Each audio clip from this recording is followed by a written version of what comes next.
چلیے اب ہم آگے بڑھتے ہیں۔ جیسے آپ سبھی جانتے ہیں کہ ہم جو ہے بیماری کے متعلق ابھی چند باتیں آپ کے سامنے رکھنے کی کوشش کریں گے۔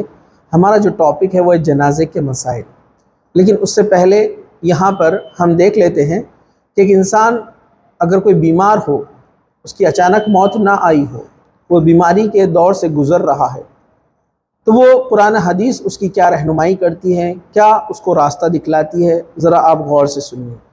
تو سب سے پہلے ایک چیز یاد رکھیے کہ انسان اپنی صحت مند زندگی میں یعنی بیماری سے پہلے ہی اپنی صحت کو غنیمت جانے۔ احادیث میں اس کا بڑا ذکر آیا ہے، جیسے بخاری کی حدیث ہے، حضرت عبداللہ بن عمر رضی اللہ عنہ کہتے ہیں کہ رسول اکرم صلی اللہ علیہ وسلم نے میرا کندھا پکڑا اور فرمایا، عبداللہ دنیا میں مسافر کی راہ چلنے والوں کی طرح زندگی گزارو۔ چنانچہ عبداللہ بن عمر فرماتے ہیں کہ اگر شام کر لو تو صبح کا انتظار نہ کرو، اور اگر صبح کرو تو شام کا انتظار نہ کرو، اور صحت کو بیماری سے پہلے اور زندگی کو موت سے پہلے غنیمت جانو۔ اسے بخاری نے روایت کیا ہے۔ یعنی کہ انسان انتظار نہ کرے کہ میں فلاں وقت کے بعد نیک بن جاؤں گا، اللہ کا فرما بردار بن جاؤں گا، رسول اکرم صلی اللہ علیہ وسلم کا تابعدار بن جاؤں گا، بلکہ صبح ہو تو وہ شام کا انتظار نہ کرے اور شام ہو تو صبح کا انتظار نہ کرے، بلکہ اپنی زندگی کو دین پر جو ہے قائم کرے، دین پر عمل کرے، ٹھیک ہے۔ اسی طرح ایک اور حدیث بخاری کی کہ اللہ کے رسول صلی اللہ علیہ وسلم نے فرمایا، نعمتانی مغبون فیہما کثیرا من الناس الصحت والفراغ۔ فرمایا کہ انسان جو ہے دو معاملوں میں، دو چیزوں میں بہت خسارے میں رہتا ہے، ایک ہے صحت، اچھی صحت، اور دوسرا ہے وقت۔ مطلب یہ دو چیزوں کا استعمال انسان جو ہے بہت ہی غلط طریقے سے استعمال کرتا ہے، اس کی اہمیت کو نہیں سمجھتا ہے، اس کی شدت کو نہیں سمجھتا ہے۔ مطلب وہ اپنے وقت کو ایسے ہی ضائع کر دیتا ہے، اور اپنی صحت جب اچھی ہوتی ہے تو جب طاقت اور توانائی ہوتی ہے تو اللہ کی عبادت میں، ذکر و اذکار میں اور حلال چیزوں کے کرنے اور حرام سے بچنے میں وہ جو ہے احتیاط نہیں کرتا ہے، اور اس سے وہ نقصان اٹھاتا ہے، یعنی اس سے اس کی پوچھ کی جائیں گی۔ تو یہ دو چیزیں بڑی اہم ہیں۔ اب بیماری اور بیماری سے پہلے چند مسائل ہیں، میں آپ کے سامنے رکھ دیتا ہوں۔ مریض کی عیادت نہ کرنے والے سے قیامت کے دن سوال کیا جائے گا۔ آپ کہیں گے اب یہ بڑی عجیب بات ہے، ہم پہلی بار سن رہے ہیں۔ ہاں، حضرت ابو ہریرہ رضی اللہ عنہ کہتے ہیں کہ رسول اکرم صلی اللہ علیہ وسلم نے فرمایا، اللہ تعالیٰ قیامت کے دن ایک آدمی سے سوال کرے گا، اے ابن آدم یعنی انسان سے، میں بیمار ہوا، تو نے میری بیمار پرسی کیوں نہ کی؟ ابن آدم عرض کرے گا، اے میرے رب تو رب العالمین ہے، تیری بیمار پرسی کا کیا مطلب؟ اللہ تعالیٰ فرمائے گا، کیا تجھے معلوم نہیں تھا کہ میرا فلاں بندہ بیمار ہے لیکن تو نے اس کی عیادت نہ کی؟ اگر تو اس کی بیمار پرسی کو پہنچتا تو میری رحمت تجھ تک پہنچتی، اس بیمار بندے کے پاس تو مجھے پاتا۔ ایک دوسرے آدمی سے سوال ہوگا، اے ابن آدم میں نے تجھ سے کھانا مانگا، اسی طرح ایک سوال ہوگا، میں نے تجھ سے پانی مانگا۔ اس طرح اللہ تعالیٰ جو ہے اس کو بیان کرے گا، سوالات کرے گا قیامت کے دن۔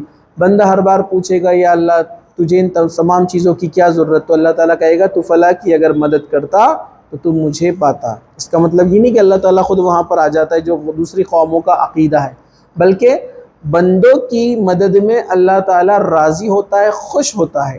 اس لیے اللہ تعالیٰ نے کہا کہ اگر تو اس کی مدد کرتا تو مجھے پاتا، مطلب تو میری خوشنودی حاصل کرتا، جس کے بدلے میں جو ہے تجھ سے خوش ہوتا اور تو میرے قریب آتا، یعنی اللہ تعالیٰ کو پاتا۔ تو یہاں پر جو ہے اسے مسلم شریف نے روایت کیا ہے۔ مریض کی عیادت کا ثواب کتنا ہے؟ حضرت علی رضی اللہ عنہ کہتے ہیں کہ میں رسول اکرم صلی اللہ علیہ وسلم کو فرماتے ہوئے سنا ہے، جب کوئی مسلمان اپنے بھائی کی عیادت کے لیے آتا ہے تو اس کے پاس پہنچنے تک مسلسل جنت کے راستے پر چلتا رہتا ہے، پھر جب بیٹھتا ہے تو رحمت اسے ڈھانپ لیتی ہے۔ اگر عیادت کا وقت صبح کا ہو تو شام تک 70,000 فرشتے اس کے لیے دعا کرتے ہیں، اگر شام کا وقت ہو تو صبح تک 70,000 فرشتے اس کے لیے دعا کرتے رہتے ہیں۔ اسے احمد نے اور ابن ماجہ نے اور ترمذی نے روایت کیا ہے۔ چلیے، یہاں تک کہ کسی غیر مسلم کی عیادت کرنا بھی جائز ہے، جیسے اللہ کے رسول صلی اللہ علیہ وسلم نے فرمایا، صحیح بخاری کی حدیث ہے، حضرت انس سے روایت ہے کہ ایک یہودی لڑکا نبی کریم صلی اللہ علیہ وسلم کی خدمت کیا کرتا تھا، وہ بیمار ہو گیا تو آپ صلی اللہ علیہ وسلم اس کی عیادت کے لیے تشریف لے گئے۔ دوران عیادت آپ صلی اللہ علیہ وسلم نے اس سے مسلمان ہونے کی جو ہے تعلق سے کہا تو وہ مسلمان ہو گیا۔ اسے بخاری نے روایت کیا ہے۔ چلیے ہم آگے بڑھتے ہیں۔ بیماری کی عیادت کے وقت درج ذیل الفاظ 7 مرتبہ کہنے مسنون ہیں، جیسے اللہ کے رسول صلی اللہ علیہ وسلم نے کیا۔ حضرت عبداللہ ابن عباس اس کے راوی فرماتے ہیں کہ رسول اکرم صلی اللہ علیہ وسلم فرمایا کہ جب کوئی شخص کسی مریض کے پاس پہنچے تو 7 مرتبہ یہ کلمات ادا کرے۔ کیا کلمات ہیں وہ؟ اسأل اللہ العظیم رب العرش العظیم ان یشفک۔ 3 جملے چھوٹے چھوٹے۔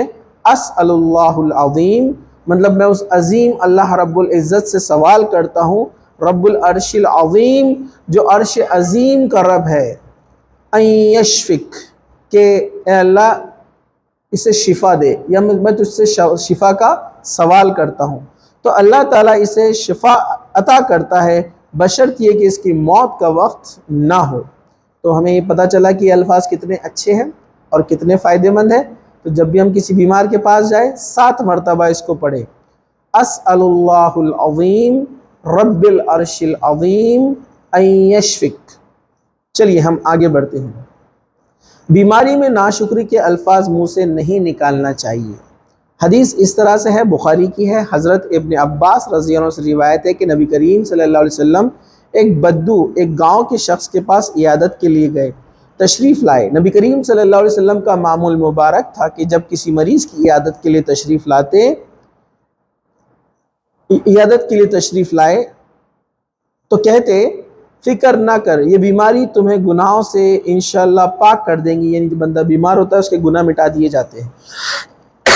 چنانچہ آپ صلی اللہ علیہ وسلم نے اس بدو کو بھی یہی کہا، فکر نہ کر یہ بیماری تمہیں انشاءاللہ گناہوں سے پاک کر دے گی۔ اس بدو نے کہا آپ صلی اللہ علیہ وسلم کہتے ہیں گناہوں سے پاک کر دیں گی؟ ہرگز نہیں، بلکہ یہ تو اس بوڑھے کھوسٹ پر جوش مار رہی ہے اور زور مار رہی ہے جو اسے قبر تک پہنچا کر چھوڑے گی۔ تب آپ صلی اللہ علیہ وسلم نے فرمایا اچھا تو ایسا ہی ہو، یعنی اسے بخاری نے روایت کیا ہے۔ یعنی مرض میں یعنی بیماری میں نا امیدی نہ رکھے۔ اور یہ ہم جانتے ہیں بات، جو بندہ اللہ پر بھروسہ رکھتا ہے، اللہ پر یقین رکھتا ہے تو اللہ اس کے گمان کے مطابق ہوتا ہے۔ حدیث ہے بندہ اللہ کے بارے میں جیسا سوچے گا اللہ اس کے ساتھ ویسا فیصلہ کرتا ہے۔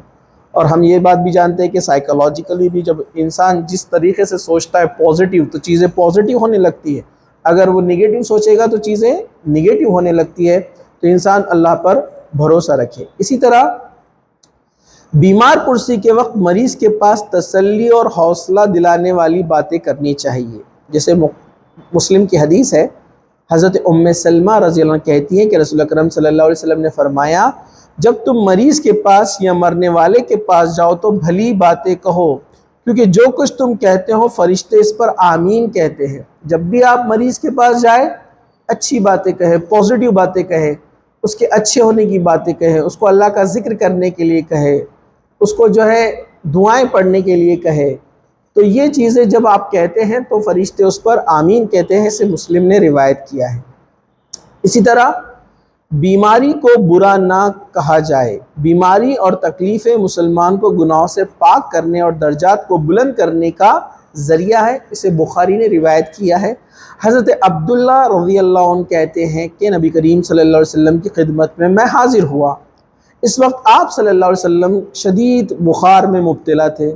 میں نے عرض کیا آپ کو شدید بخار ہے، یہی وجہ ہے کہ آپ کو دوہرا اجر ملتا ہے۔ آپ صلی اللہ علیہ وسلم نے ارشاد فرمایا ہاں، جب کسی مسلمان کو کوئی تکلیف پہنچتی ہے تو اللہ تعالیٰ اس کی وجہ سے اس کے گناہوں کو جھاڑ دیتا ہے، مٹا دیتا ہے، جس طرح خزاں میں درخت سے پتے گرتے ہیں۔ اسے بخاری نے روایت کیا ہے۔ ایک اور حدیث میں ہے، حضرت ابو ہریرہ رضی اللہ عنہ کہتے کہ رسول اکرم صلی اللہ علیہ وسلم نے فرمایا جس شخص سے اللہ تعالیٰ بھلائی کرنا چاہتا ہے اسے مصیبت میں مبتلا کر دیتا ہے۔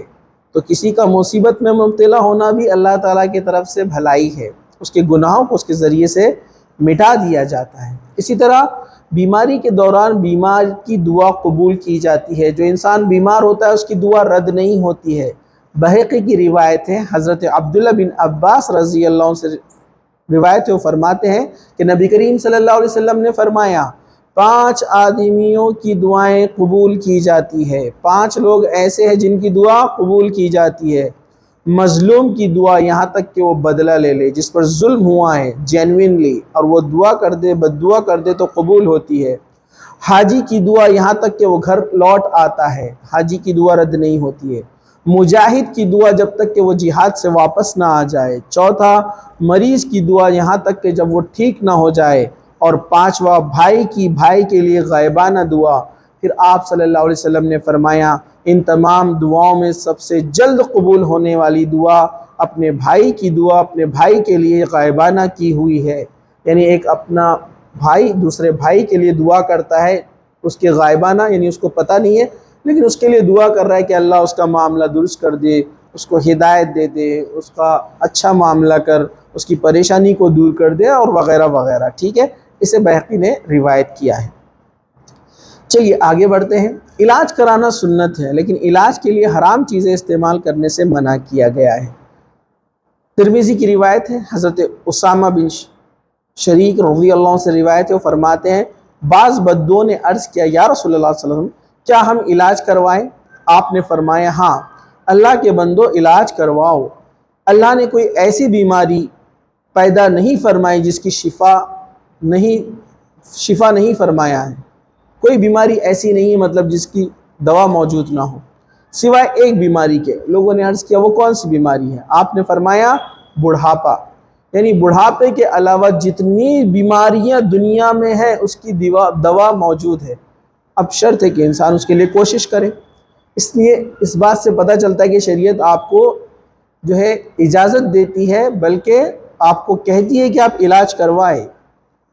حضرت ابو ہریرہ فرماتے ہیں رسول اکرم صلی اللہ علیہ وسلم نے علاج کرنے کے لیے حرام چیزوں کے استعمال سے منع فرمایا ہے، یعنی وہ چیزیں جو شریعت نے حرام قرار دی ہے آپ اس سے علاج نہ کریں۔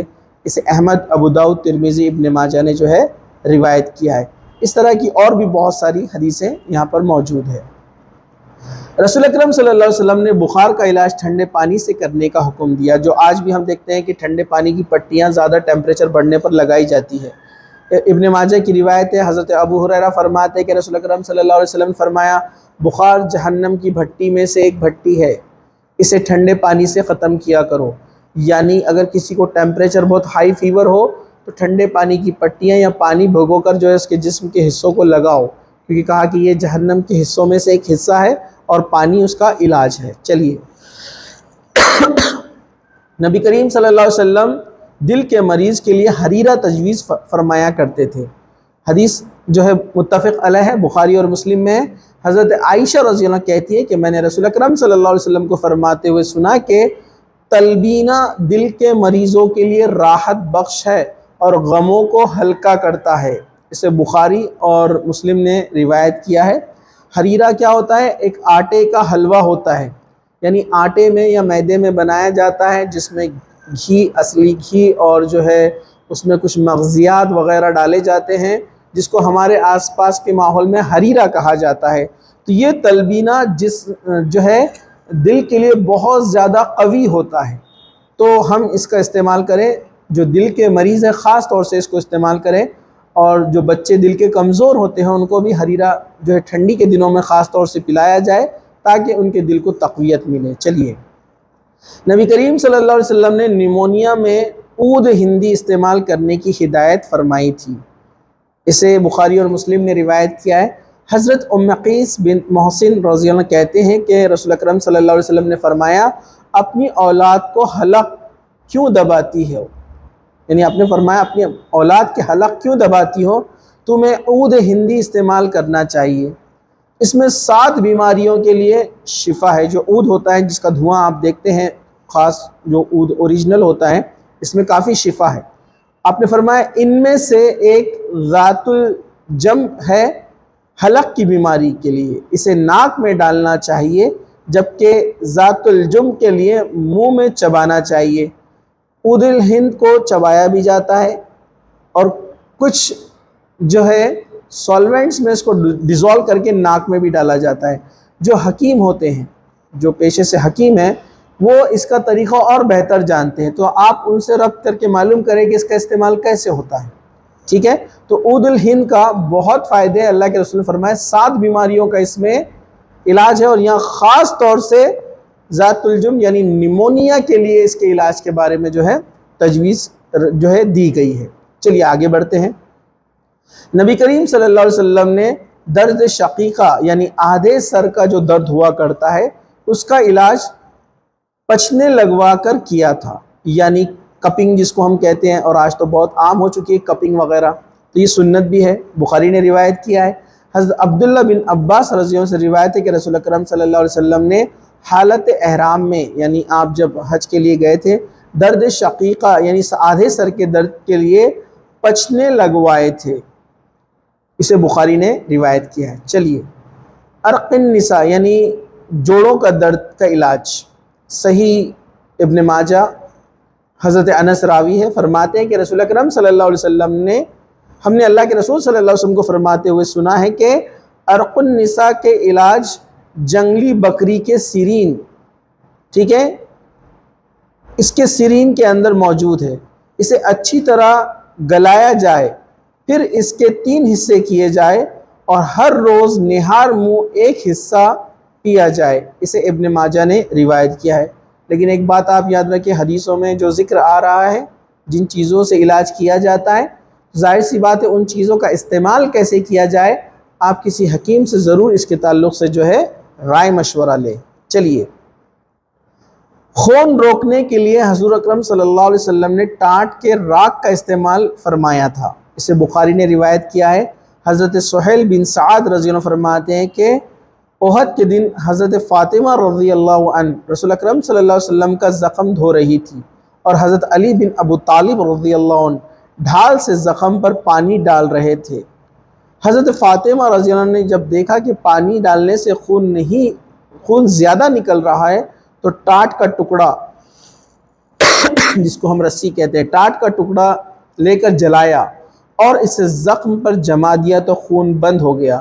کیونکہ ہم جانتے ہیں جو نیچرل فائبرز ہوتے ہیں، آج جو سٹیچنگ لگائی جاتی ہے، تو آج سے کچھ سال پہلے تک نیچرل فائبرز کو یوز کیا جاتا ہے تو زخموں کے سٹیچنگ لگانے کے لیے، یعنی ان کو سینے کے لیے۔ اب آرٹیفیشل کچھ آ گئے ہیں، لیکن اس کے سائیڈ ایفیکٹ ہے کہ اس کو بعد میں پھر کھولنا پڑتا ہے، اس لیے واپس سے ایک دور آ رہا ہے جس کو بائیو ڈیگریڈیبل پالیمرز کہتے ہیں، جن سے زخم کو ٹاکے لگائے جاتے ہیں، تو آپ دیکھتے ہیں کہ اس سے جلدی زخم جو ہے ٹھیک ہو جاتا ہے۔ اب اس زمانے میں ایسی کوئی جو ہے سرجری بہت عام نہیں تھی، بہت کامن نہیں تھی، بہت کم جگہ ہوتی تھی، اور وہ بھی دوران جنگ تو یہ ممکن نہیں تھا۔ اس زمانے میں بھی جو ہے سرجری وغیرہ سٹیچنگ کی جاتی تھی، لیکن دوران جو ہے جنگ یہ تمام چیزیں موجود نہیں ہوتی تھی، اور یہ سب کے لیے جو ہے ممکن بھی نہیں تھا کہ تمام چیزیں آسانی سے مہیا ہو۔ تو انہوں نے جو ہے ٹاٹ کو، یعنی جو نیچرل فائبر ہوتے ہیں، یعنی جس کو ہم ستلی وغیرہ کہتے ہیں، جو کہ ایک پلانٹ سے نکلتا ہے، اس کو جلا کر زخم پہ رکھ دیا، جس سے وہ جو ہے زخم بند ہو گیا اور خون بہنا رک گیا۔ اسی طرح نبی کریم صلی اللہ علیہ وسلم دل کے لیے عجوا کھجور تجویز فرمائی۔ نیز عجوا کھجور مدینہ منورہ میں کھجوروں کی ایک خاص قسم ہے اور زہر اور جادو کا علاج ہے۔ اسے بخاری نے روایت کیا ہے کہ حضرت سعد رضی اللہ عنہ کہتے ہیں کہ میں نے رسول اکرم صلی اللہ علیہ وسلم کو فرماتے ہوئے سنا ہے کہ جو شخص جس روز صبح کے وقت 7 کھجوریں عجوا کھا لے، اس روز اس پر نہ زہر اثر کرے گا نہ جادو اثر کرے گا، اسے بخاری نے روایت کیا ہے۔ کلونجی بہت سی بیماریوں کا علاج ہے۔ متفق علیہ حدیث ہے، بخاری مسلم کی حدیث ہے۔ حضرت ابو ہریرہ رضی اللہ عنہ سے روایت ہے کہ انہوں نے رسول اکرم صلی اللہ علیہ وسلم کو فرماتے ہوئے سنا، سیاہ دانے میں سام کے علاوہ ہر بیماری کا علاج ہے۔ سام کا مطلب موت ہے، اور سیاہ دانے سے مراد کلونجی ہے، اسے بخاری اور مسلم نے جو ہے نقل کیا ہے۔ یعنی کلونجی میں آپ نے فرمایا ہر بیماری کا علاج ہے، لیکن پھر میں آپ سے کہتا ہوں کہ طریقہ اس کو استعمال کیسا کیا جائے، جو اس میں ماہر ہیں، حکیم لوگ ہیں، جو کئی سالوں سے اس پہ تجربہ کر رہے ہیں اور جو کتاب و سنت کے ذریعے سے علاج کرنے کی کوشش کرتے ہیں، ایسے لوگوں سے رائے مشورہ لیا جائے۔ کلونجی بہت فائدہ مند چیز ہے، اس میں بہت ساری شفا ہے، اور یہ بہت بیماریوں کے علاج اس کے اندر موجود ہے۔ حضرت ابو ہریرہ فرماتے ہیں کہ رسول اکرم صلی اللہ علیہ وسلم نے فرمایا، سیاہ دانے میں سام کے علاوہ ہر بیماری کے لیے شفا ہے۔ چلیے، نبی کریم صلی اللہ علیہ وسلم نے زخم کا علاج کرنے کے لیے مہندی کا بھی استعمال کیا۔ اسے جو ہے ابن ماجہ نے روایت کیا ہے، حسن درجے کی حدیث ہے۔ نبی کریم صلی اللہ علیہ وسلم کی خادمہ حضرت سلمہ رضی اللہ عنہ کہتی ہیں کہ جب کبھی نبی کریم صلی اللہ علیہ وسلم کو کوئی زخم آتا یا کانٹا چبھتا تو اس پر مہندی لگاتے، جو پتوں جو جھاڑ سے جو پتے نکلتے ہیں جس کی مہندی تیار ہوتی ہے قدرتی نیچرل، اسے زخم پر لگایا جاتا تاکہ خون رک جائے۔ اسی طرح نبی کریم صلی اللہ علیہ وسلم کے پاؤں میں موچ کا علاج سینگی لگوا کر کیا جاتا تھا، اسے ابو داؤد نے روایت کیا ہے۔ حضرت جابر رضی اللہ عنہ سے روایت ہے کہ نبی کریم صلی اللہ علیہ وسلم نے پاؤں میں موچ آنے کی وجہ سے پولے پر سینگی لگوائی، اسے ابو داؤد نے روایت کیا ہے۔ چلیے ہم آگے بڑھتے ہیں۔ بینائی تیز کرنے کے لیے رسول اکرم صلی اللہ علیہ وسلم نے سرخ سرما استعمال فرمایا، یعنی لال سرما جو آتا ہے، اسے ابن ماجہ نے روایت کیا ہے۔ حضرت جابر رضی اللہ عنہ کہتے ہیں کہ میں نے نبی کریم صلی اللہ علیہ وسلم کو فرماتے ہوئے سنا ہے کہ سرخ سرما رات کو سوتے وقت استعمال کیا کرو، اس سے بینائی تیز ہوتی ہے اور بال بڑھتے ہیں، اسے ابن ماجہ نے روایت کیا ہے۔ ایک بہترین علاج آنکھوں کی روشنی بڑھانے کے لیے اور بالوں کو بھی اچھا کرنا ہے تو یہ لال سرمے کا استعمال ایک انسان کرے، رات میں اس کو لگا کر سوئے، اسے ابن ماجہ نے روایت کیا ہے۔ اللہ تعالیٰ نے کمبی کو آنکھوں کے لیے شفا بخش بتایا۔ ترمذی کی حدیث ہے، حسن درجے کی ہے۔ حضرت ابو ہریرہ رضی اللہ عنہ سے روایت ہے کہ بعض صحابہ اکرام رضی اللہ عنہ رسول اکرم صلی اللہ علیہ وسلم کے سامنے کھمبی کے بارے میں کہتے تھے یہ زمین کے چیچک ہے۔ رسول اکرم صلی اللہ علیہ وسلم فرمایا کھمبی تو من یعنی بنی اسرائیل کے لیے آسمانی نعمت کی قسم ہے، اس کا پانی آنکھوں کے لیے شفا ہے، اور اجوا کھجور جنت کا پھل ہے، اس میں ہر زہر کا تریاق موجود ہے، یعنی اس کا علاج اس میں موجود ہے، اسے ترمذی نے روایت کیا ہے۔ اسی طرح شہد میں اللہ تعالیٰ نے شفا رکھی ہے، حدیث لمبی ہے، اب آپ کے سامنے بیان کرتا ہوں۔ ترمذی کی حدیث ہے، حدیث صحیح ہے۔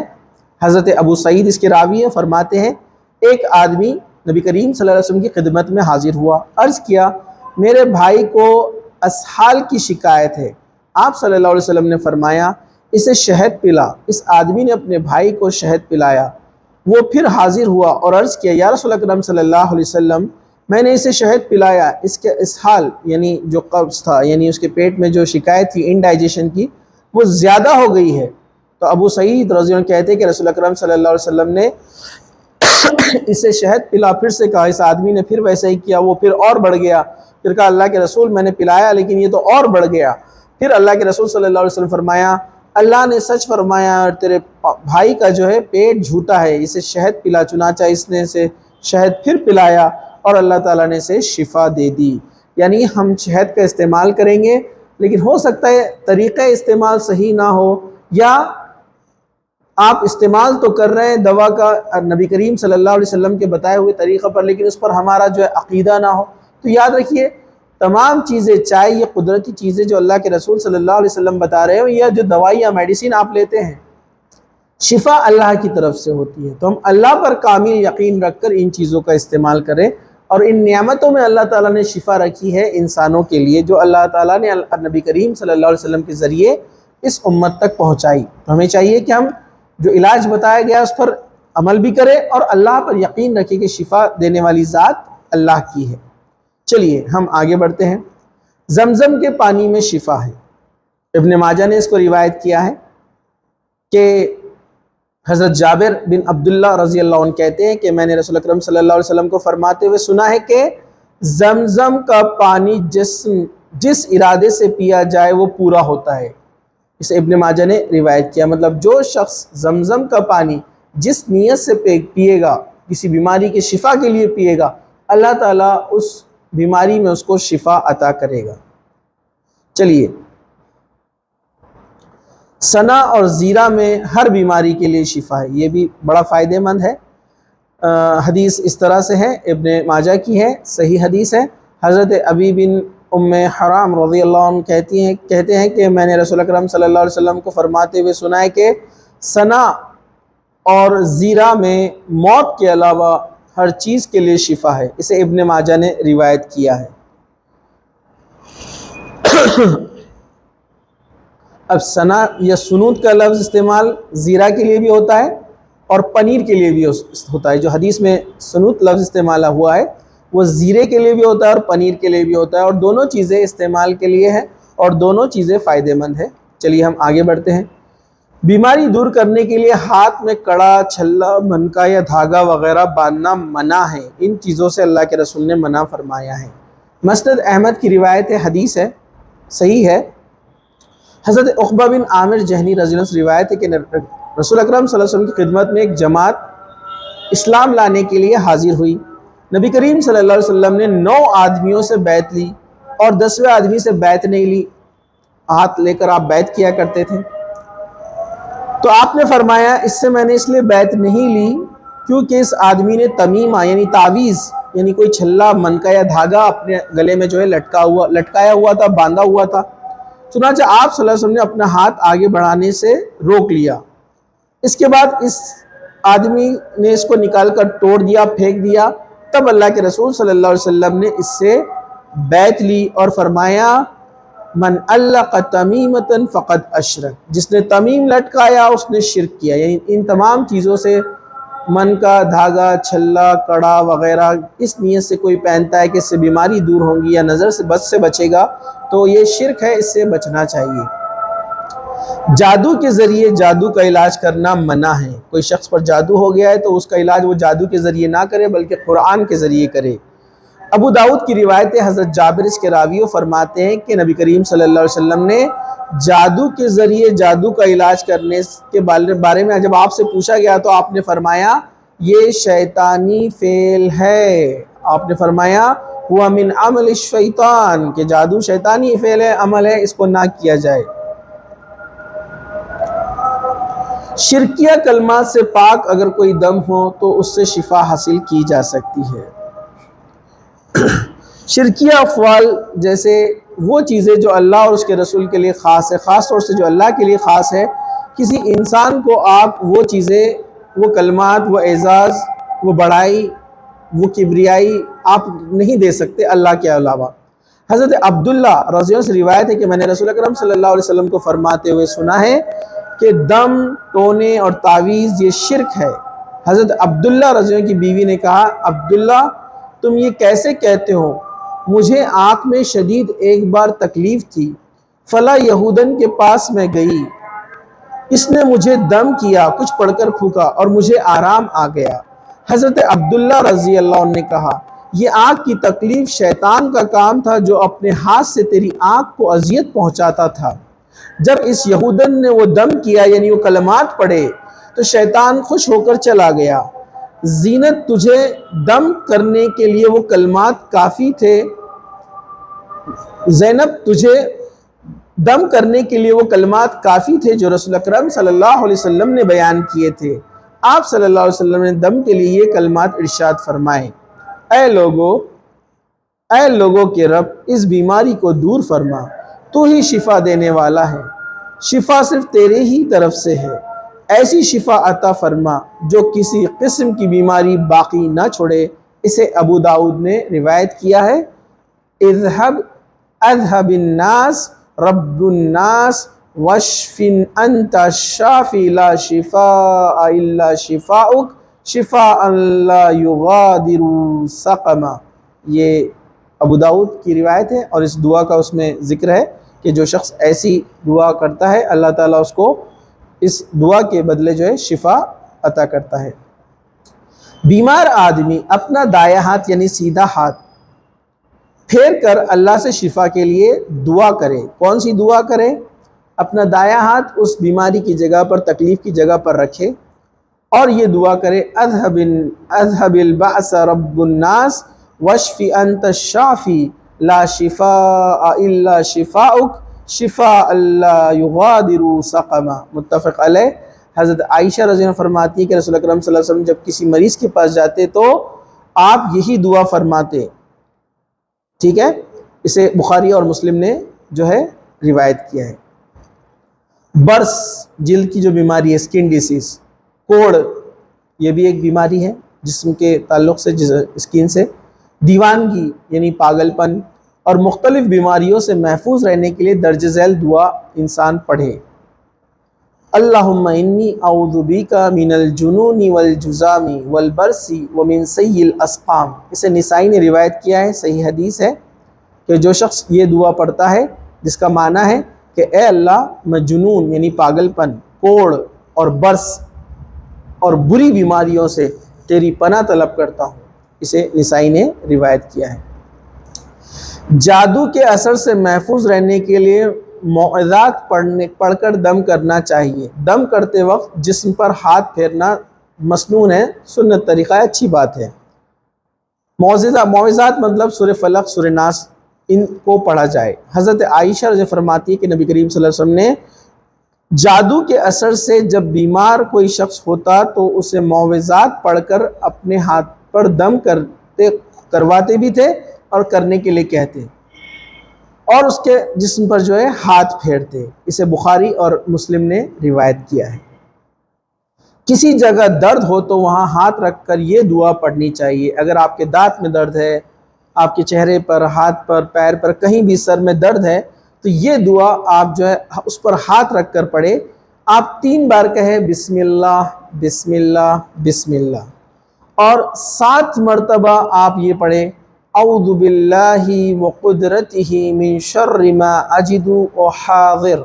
یہ 7 مرتبہ پڑھیں، انشاءاللہ وہ درد چلا جائے گا. اس دعا کا مطلب کیا ہے؟ اعوذ باللہ وقدرتہ من شر ما اجد وحاضر. کیا فرمایا اللہ تعالیٰ نے؟ 3 بار اللہ کے رسول نے 3 بار بسم اللہ کہو اور یہ دعا کہو، میں اللہ تعالیٰ کی قدرت کے وسیلے سے پناہ مانگتا ہوں جو مجھے لاحق ہے، جس کے لائق ہونے کا مجھے قدشہ ہے. مطلب کوئی بھی بیماری کے لیے، انسان کوئی بھی تکلیف کے لیے اگر یہ دعا پڑھے گا بسم اللہ 3 بار اور 7 مرتبہ یہ دعا، تو انشاءاللہ اس کو شفا حاصل ہوگی.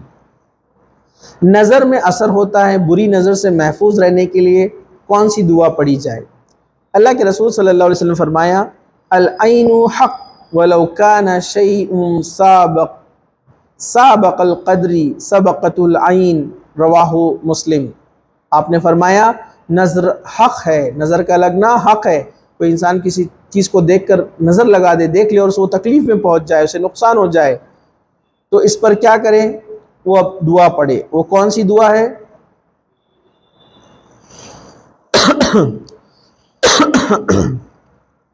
اعوذ بکلمات اللہ التامات من کل شیطان وحامہ ومن کل عین العامہ. اسے بخاری نے روایت کیا ہے.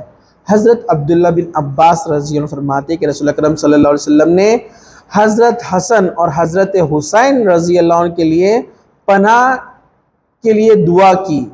کیا دعا فرماتے تھے آپ؟ تم دونوں کا باپ یعنی ابراہیم ان کلمات کے ذریعے اسماعیل اور اسحاق کے لیے دعا کرتے تھے، میں تم دونوں کے لیے ہر شیطان، تکلیف دہ جانور اور نظر بد سے محفوظ رہنے کے لیے اللہ تعالیٰ کے کامل اور پر اثرات کلمات کے ذریعے سے پناہ مانگتا ہوں.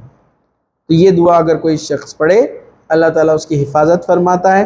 اعوذ بکلمات اللہ التامات من کل شیطان حامہ ومن کل عین العامہ. تو یہ دعا کو بھی آپ لوگ یاد کر لیں. بیماری میں دوا نہ کرنے والے اور محض اللہ پر بھروسہ کرنے والے کی فضیلت. کوئی شخص بیماری کی حالت میں ان تمام چیزوں سے بچے، کوئی دوا نہ کرے، تو اس کی فضیلت یہ ہے. حضرت عمران بن حسین رضی اللہ عنہ کہتے ہیں کہ رسول اکرم صلی اللہ علیہ وسلم فرمایا میری امت سے 70,000 آدمی حساب کے بغیر جنت میں جائیں گے. صحابہ نے عرض کیا کہ وہ کون ہیں؟ آپ نے فرمایا وہ کون لوگ ہیں؟ تو آپ نے فرمایا یہ وہ لوگ ہیں کہ جو دم نہیں کرواتے تھے، برا شگون نہیں لیتے تھے، بلکہ ہر معاملے میں محض اللہ پر توکل کرتے تھے. مطلب وہ کسی بھی کلمات کے ذریعے سے دم نہیں کرواتے تھے، خالص اللہ پہ بھروسہ کرتے تھے کہ اللہ ہی شفا دینے والا ہے. تو یہ لوگ بغیر حساب کتاب کے جنت میں داخل ہوں گے. اسے بخاری اور مسلم نے روایت کیا ہے. کسی بیمار یا مصیبت زدہ آدمی کو دیکھ کر یہ دعا مانگنی چاہیے. وہ دعا کیا ہے؟ حضرت ابو ہریرہ اس کے راوی ہیں. وہ فرماتے کہ رسول اکرم صلی اللہ علیہ وسلم نے فرمایا جس نے کسی مصیبت زدہ یا بیمار آدمی کو دیکھ کر کہا اے اللہ، کہا اس اللہ کا شکر ہے جس نے مجھے اس مصیبت سے بچایا جس میں تجھے مبتلا کیا، اور اس اللہ کا شکر ہے جس نے مجھے بہت سی دوسری مخلوقات پر فضیلت عطا فرمائی، وہ کبھی اس مصیبت میں گرفتار نہیں ہوگا۔ تو یہ دعا پڑھنے والا اللہ تعالیٰ اس کو تمام قسم کی مصیبت سے دور کر دیتے ہیں۔ زندگی کے آخری لمحات میں درج ذیل دعائیں مانگنی چاہیے، جیسے ایک دعا ہے بخاری کے اندر ہے، اللہم اغفر لی ورحمنی والحقنی بالرفیق۔ معنی کیا ہے؟ اے اللہ مجھے بخش دے، مجھ پر رحم فرما اور مجھے رفیق سے ملا دے، یعنی اللہ سے۔ اسے بخاری نے روایت کیا ہے۔ چلیے